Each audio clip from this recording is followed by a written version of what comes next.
analista político Javier Rosiles vía telefónica. ¿Qué tal, Javier? ¿Cómo estás? Muy buenos días.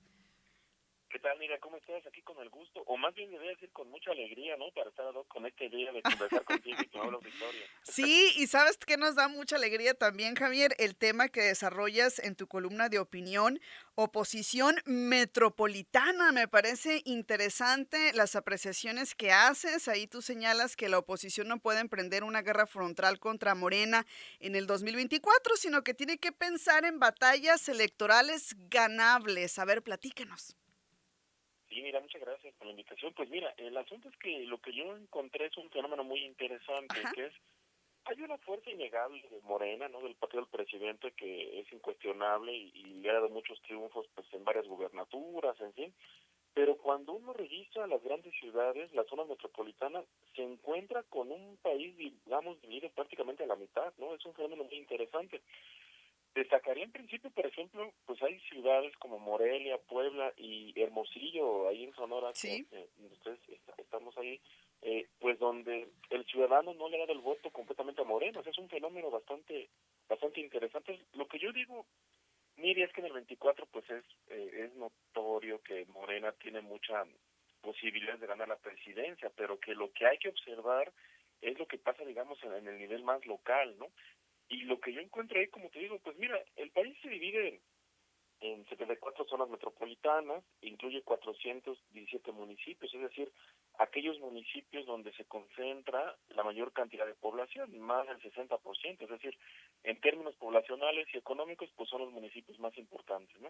Y Ujú. entonces lo que encuentro es que en esos municipios metropolitanos, Morena solamente gobierna el 35%, es decir, en el resto, la oposición pues tiene un papel ahí importante y pues ha logrado, digamos, pues contener a Morena. Entonces, yo no estoy diciendo que esto le alcance a lo mejor para ganar la presidencia, ¿verdad? Lo que sí estoy diciendo es que hay territorios en los que la oposición pues está ahí presente y creo que es una buena noticia, digamos, mira, pues para la democracia, ¿no? Que haya incertidumbre sobre quién va a ser el ganador de las elecciones y que sea la ciudadanía finalmente pues quien decida quién gane, ¿no? Ujú. También le llamarían algunas personas equilibrios, ¿no? Exactamente, sí, equilibrio, porque es lo que te digo, si tú revisas las elecciones, la elección presidencial, pues hay un triunfo enorme de López Obrador, avasallador diría yo, ¿no? Pero ya en los niveles locales sí notamos ahí ciertos territorios metropolitanos. Por ejemplo, Ujú. visitamos, digamos, las cuatro grandes ciudades, ¿no? Que será Tijuana, pues ahí gobierna evidentemente Morena, Iztapalapa, en la Ciudad de México también gobierna Morena, pero el tercero y cuarto, que son León y Puebla justamente, pues son territorios, son municipios donde la oposición ha logrado ganar, ¿no? Entonces, me parece que ese fenómeno es interesante, digamos, pues de atender, ¿no? Y un dato también, Ujú. estimada amiga, si me permites, es que si tú revisas, o si nuestro público revisa, quién gobierna los 50 municipios más poblados de este país, resulta que Morena gobierna en el 42% y la oposición lo hace en el 48%. O sea, de pronto me llamó la atención el dato porque es raro encontrar, digamos, algún contexto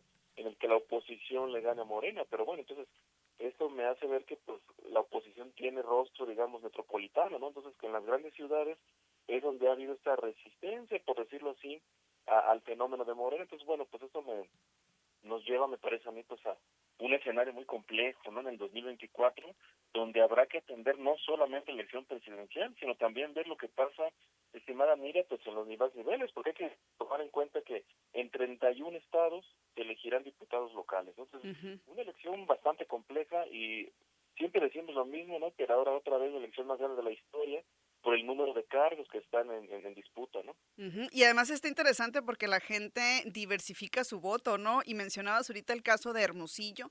Acá tenemos que está gobernando la oposición en el ámbito municipal, pero en el ámbito estatal, pues gobierna Morena, ¿no? Y la gente ha tendido a votar también de esa manera durante los últimos años o durante las últimas elecciones, ¿no? Entonces, Javier, tú sostienes que sería más fácil que la oposición centrara sus ojos en continuar o a lo mejor en hacer más trabajo en el ámbito local, en los municipios.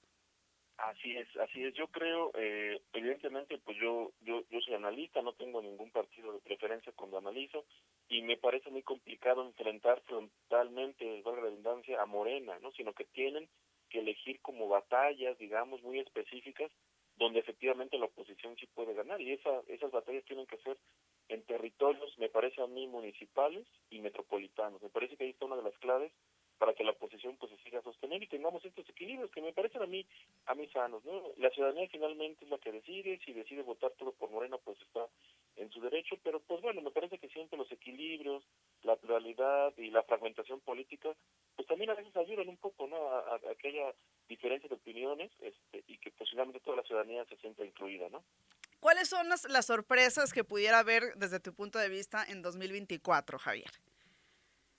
Pues mira, hay casos, me la pones muy difícil, Ajá. Miriam, siempre.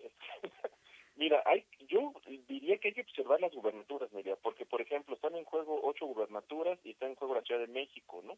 Fíjate que es curioso, la Ciudad de México no hay tanta claridad de que Morena la gane, la oposición ha ido avanzando bastante bien, pese a que está Claudia Sheinbaum, que es una cosa importante, ¿no? También Ujú. me parece, mira, que hay que observar mucho lo que está pasando en Jalisco, ¿no? Jalisco es un estado gobernado por muchos ciudadanos, un partido, pues yo diría regional, ¿no? No tiene peso tan nacional, y sin embargo ahí, pues parece que lo podría mantener el estado de Jalisco, ¿no? Entonces, hay que observar también una cosa importante, Miriam, que es, en esta elección del 24, por primera vez, muchos gobiernos de Morena van a ser evaluados, es decir, antes se la era fácil ganar, porque como no había referente como Denis, pues bueno, el discurso era, eso ha hecho mal, ¿no? Pero Ujú. ahora por primera vez Puebla, en otros estados, se va a evaluar cómo han funcionado los gobiernos, ¿no? Entonces, ahí hay que tener atención a ver si la gente valora bien los gobiernos y entonces les da continuidad, o si los valora mal y de plano cambia por partidos opositores, ¿no? Pues va a ser la primera prueba de fuego entonces en estos ejemplos o en estas entidades que nos compartes, Javier. Muy interesante me parece esta columna de opinión. ¿En dónde o cómo te seguimos, Javier, para seguir la pista de estas columnas y estas opiniones que siempre nos compartes? Y muchas gracias. Mira, pues en Twitter podemos seguir dialogando ahí como Javier-Rosiles, o en Facebook también nos encontramos como Javier Rosiles Salas. Ahí con mucho gusto podemos seguir dialogando. Muchísimas gracias, como siempre, un saludo desde acá, desde Sonora. Ya sabes, Javier, que es un placer siempre tenerte y escuchar tus puntos de vista sobre los temas que siempre abordas. Muchas gracias. Gracias, Miriam, y pues que sea un día alegre para todos. Abrazos. Gracias, igualmente.